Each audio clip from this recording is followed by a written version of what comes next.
Revelation, Revelation chapter 7, verse 4. And I heard the number of them which were sealed, and there were sealed 144,000, and all Salakia, 144,000 of all the tribe of Yasha'al, of all the children of Yasha'Allah. Turn down. Jump down to Revelation chapter 7, verse 9. And after this I beheld, and lo, a great multitude, which no man could number, of all the nations, and kindreds, and people, and tongue, stood before the throne, and before the Lamb, clothed with white robes, and palms in their hands, and cried with, verse 10, and cried with a loud voice, saying, Salvation to our power which sitteth upon the throne, and to the Lamb. I'd like to give all prayers and honor and glory to Yahweh, by Hashem, Yahushua, by Hashem HaKadosh, the Wadi Abashim El Shah, for giving us the apostles and the elders a great millstone who deserve double honors, rightfully so. Shalom to the Akim, pushing the word in sincerity and in truth. Slaki. I'd like to give all prayers and honor and glory to Yahweh, by Hashem, Yahushua, by Hashem HaKadosh, the Wadi Abashim El Shah, for giving us the apostles and the elders a great millstone who deserve double honors, rightfully so. Shalom to the Akim, pushing the word in sincerity and in truth, and being faith-based and being prepared for what is to come. And what is to come. Race wars, famine, concentration camps, the RFID chip, which is the mark of the beast. 200 million missiles hitting the soils of America. Simultaneously, the chariots of the Lord lifting the host for elect into the chambers. Simultaneously, the chariots of the Lord shooting laser beams at the ungodly and the heathens, rightfully so. Hey, I'll be the Lord, take the course of this video. Just a vessel, seeking salvation out of this filthy place, spiritually known as Sodom and Gomorrah, Egypt, Babylon, and all the other filthy customs that have taken upon it. Right now the time is 7:07 p.m. Sunday, August 10th, 2025, the hopeful year of our deliverance and destruction and judgment on our Shashua. Alright, so I wanted to go back into this I was like a third edition of what I was my video yesterday, based upon the Lamb. Let me go back to the title. Okay, Salah. Based upon the Lamb. Okay, let's see if this thing can pop up. Hold on, I have it here. Salah.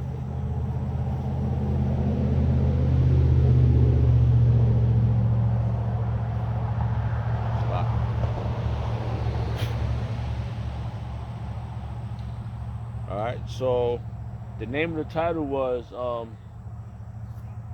The Bride's Groom Soon Come. Okay?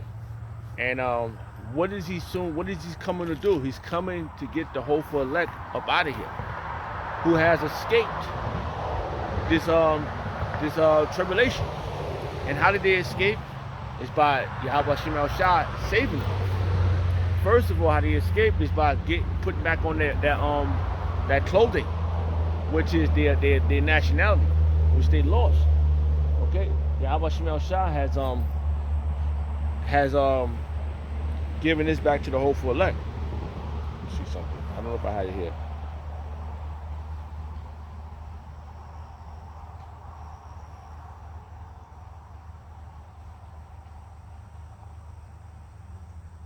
Let's go back and read that real quick. If it's here, I have to probably get it again.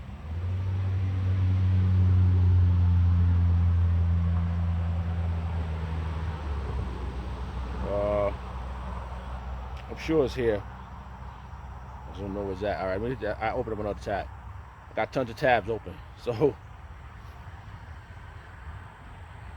such as escape Bible verse, King James Version.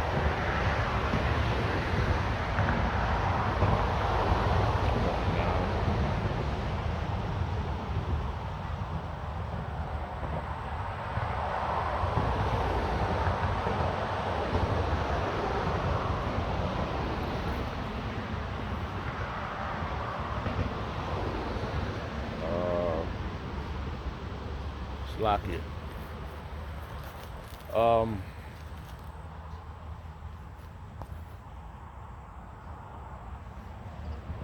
Such as escape Bible verse, King James Version. Smoked Bible verse, King James Version. I'm trying to remember how this verse went.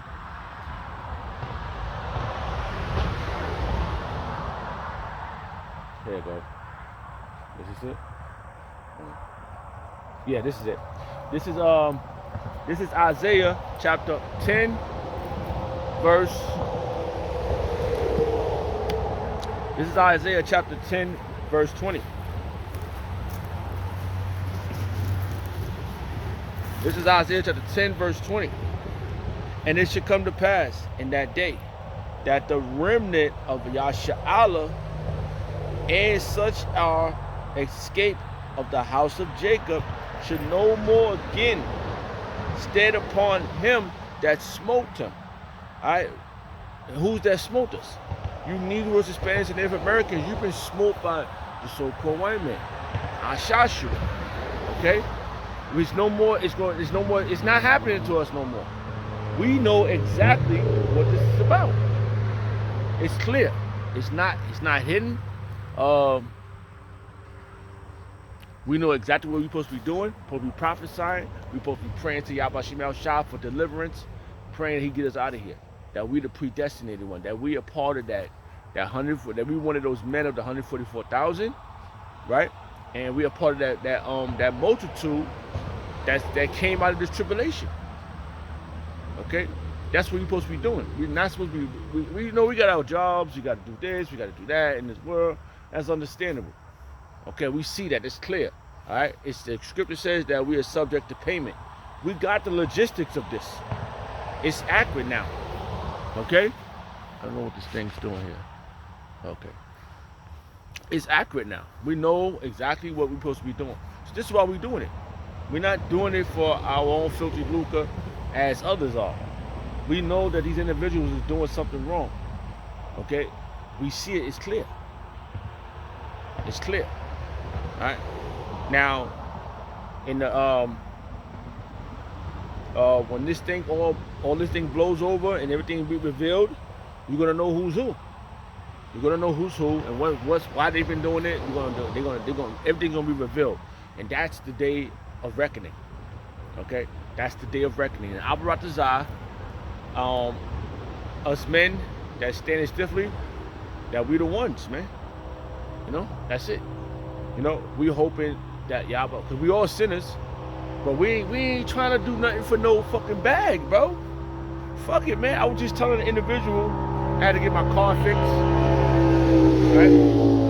I had to get my car fixed. And he don't know what I'm doing. Like, he was Ashashua. And the individual that got me hooked me up with him, he had to fix my bearing. So he's like, yeah, man, you coming from doing something, I said, bro, I'm clean, man. I don't do nothing. Look, like, people think you're doing things, but they don't understand what's truly going on. We out here hustling for Yahweh Shemel Shah. That's what we're doing. We hustling. We're doing the Habakkuk. We're running with it. And the body of Shemel Shah for this opportunity, man. Because this is how we escaped. This is how we escape from the depths of Ashashua. And he's bloodthirsty, bro. Ashashua is bloodthirsty. He can't wait to get his hands around our necks, man. All right? And then you can see it. And great tribulation is coming. What you think is going to happen? Oh, hold on. All right. Let me read this again. And Isaiah chapter 10, I gotta remember this verse, man. It always jumps out of my mind. Isaiah chapter 10, verse 20. And it should come to pass in that day. These are the days, bro. These are the days. In that day, this is the days he's talking about. That the remnant of Jacob, the remnant of Yasha'Allah, Salakia, the remnant, it's the remnant. It says remnant saved. Hold on, let's see something. Let's see what this verse leads us to. Okay? You see what it leads us to. Because we're looking to get the fuck out of here, bro. All these things is happening, it's breaking us down, bro. Physically. Spiritually, we're being renewed day by day, but physically, we are being broken down, bro. This shit, we can't hold up any longer, bro. I'm talking about physically, like, yo, we're gonna fucking die here, man. If we don't get out of here, bro. We're gonna fucking die. We don't make, yo, our apostles is of age, man. The Lord, the Lord preserved them to the end and to the chariots scoop them up. Or however it happened, they martyrs, whatever it takes to get to the top. But we can't take this fucking body, man. This water, this food. Only the spirit, the will of Yahweh Shemel Shah is holding us together, man. Only the will of Yahweh Shemel Shah is holding us together, bro. Fuck what you heard, man. Oh, yo, man, why you cursing? Fuck what you heard, bro. I can't fucking bear to fucking, the only thing that's holding us together is Yahweh Shemel Shah. I see these other individuals that's, that's emotion. They in this world, they fucked up, bro. What's holding them together? Drugs, cigarettes, weed and shit, cocaine. I'm telling you, they are the worldly thing is holding these motherfuckers apart, and it's not gonna pan out right for them. If we're going through these things, these elements, these ailments, through this and just with the regular shit, you know, Apostle Ramla always said, we eat the worst, we eat the good of the world. No, how he said it? We eat the best of the worst. That's how he said it. We eat the best of the world. I had a nice big salad before I went to sleep. You know, I got home. I was probably supposed to have been home. You know, I kept fucking feeling, I'm fucking tired, man. Shit. I didn't get home until 6 this morning. You know? Rushing back to I had an appointment to get the car fixed. So I had to rush back. And then I was like, damn, when I got here, I turned on one of the apps that I get my little shekels with. Oh, it had a little bit of money. So I had to go run out and go get that. And I almost missed the appointment. You know? Still gotta be on the grind. We hustling for Yahweh Shemel Shah. At the same time, in between time, we're getting our daily bread. You know? But the most important bread we supposed to be how that verse go? Jumping around. Said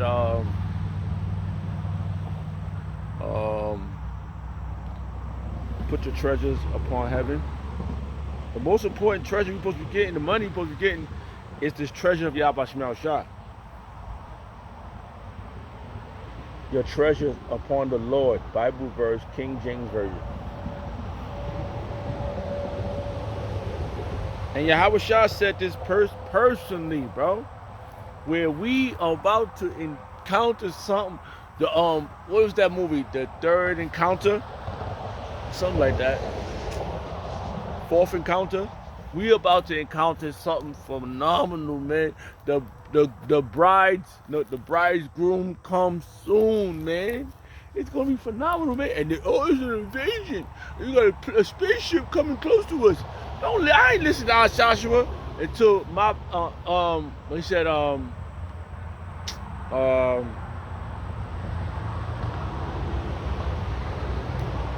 man, I'm trying to think about when he appeared. Then you're gonna know it's a prophet's been among you. I'm saying that, I may have said that wrong. All right, Salakia. All right, I got this verse. Hold on. Let's go here real fast. Go back. I want to do something real fast. Isaiah.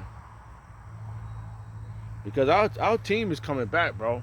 Starting with our the head honcho of our team, Yahweh Shah. He's coming back.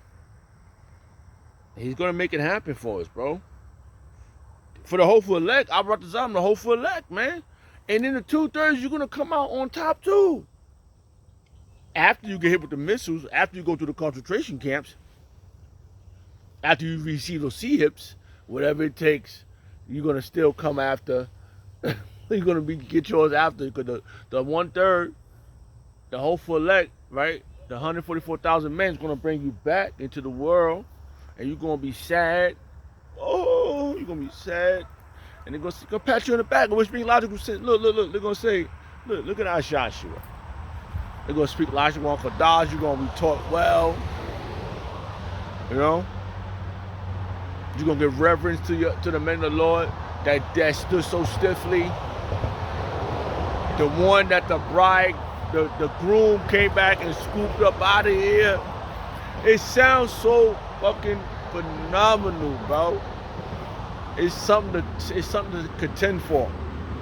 All right. I remember, all right, when I was young. Let me tell you a story, man. All right, I didn't know no better. All right. I ended up calling the psychic on the hotline, man. I was fucking emotional back then, bro. I tell you, I think I was like 14. I was going through some shit, man. I think I just stopped working at the Bronx Zoo, and I had, roughly, maybe 16, roughly around. I think it had to be 16. So I'm calling the hotline. Let me tell you what the person said, man. Like, it was massive spiritual for me. I don't know. They talk about seers, right? Remember Saul went to encounter a seer, but he knew better. He knew better. But I didn't know no better. I didn't know about no psychics. So the psychic told me online, and that shit cost me. It cost my mother $500 on her phone bill. All right, $500. Call 1-800 number. So the psychic, this is way back. So the psychic told me a few things that is happening now. It's happening now. All right, one thing she told me, she said that I was gonna start working with a family, right? And you're gonna go through a whole lot of shit, but you're gonna be right. That's what the person told me. It was like that. A few of the days she told me, and he also told me that that you're gonna love somebody and hate somebody too. Some shit like that, right? I can't remember but the two things that stuck out the most, I always think about the family.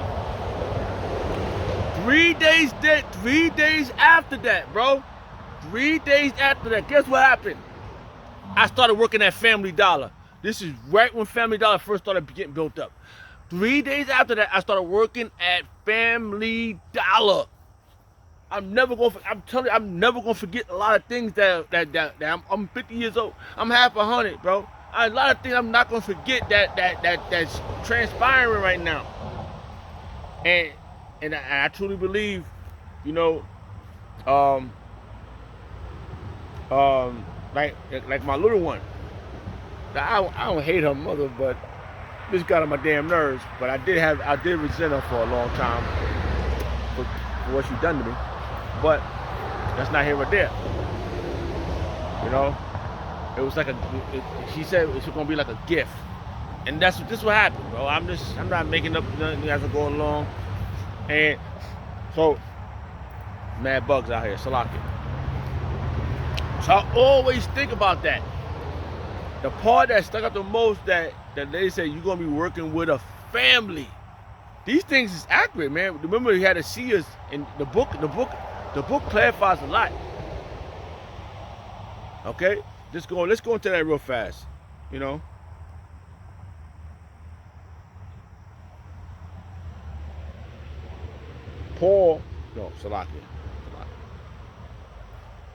Saul inquire a seer, Bible verse, King James Version.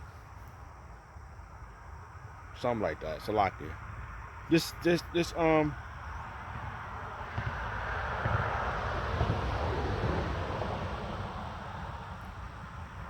All right, so this makes so much fucking sense, bro. Yo, bro, I'm telling you, man, I'm amazed at the things that's coming to pass and it's happening. Hey, this last 17 years has been phenomenal for me because I've been being cleansed, bro. You know, like purified, bro. Like really, like going through a really serious ordeal, bro. Like I'm just amazed at it, man. Like I truly believe Yahweh Shema Shah has been preserving me for a lot of things, man. And it's hey, when I learned this thing, when I learned this wonderful thing of ours, the one Yahweh Shema Shah for keeping me with the apostles, bro. Like really, like really, man. Like really, bro. Like, and it enhanced, you know, and through the Spirit, you know, the scripture says, "Let brotherly love continue."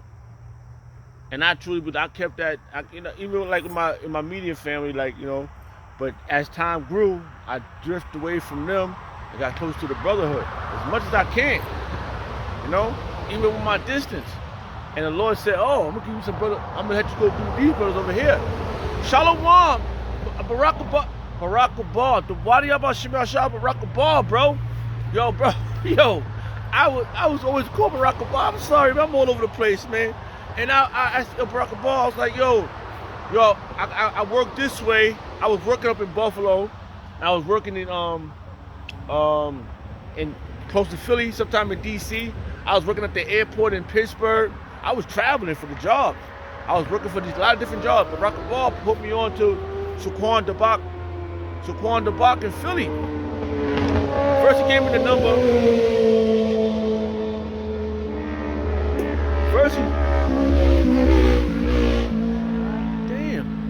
First he gave me the number to the brother in Buffalo, right? That didn't work out. But then he gave me the number to the brother in Philly. And me and Shaquan Dabak was on the phone for like 3 hours before I came out there. Like 3 hours straight, like just talking, Jones, like, you know, just going over Jones and shit, just, you know what I mean? Just, you know, in the spirit. Salaki.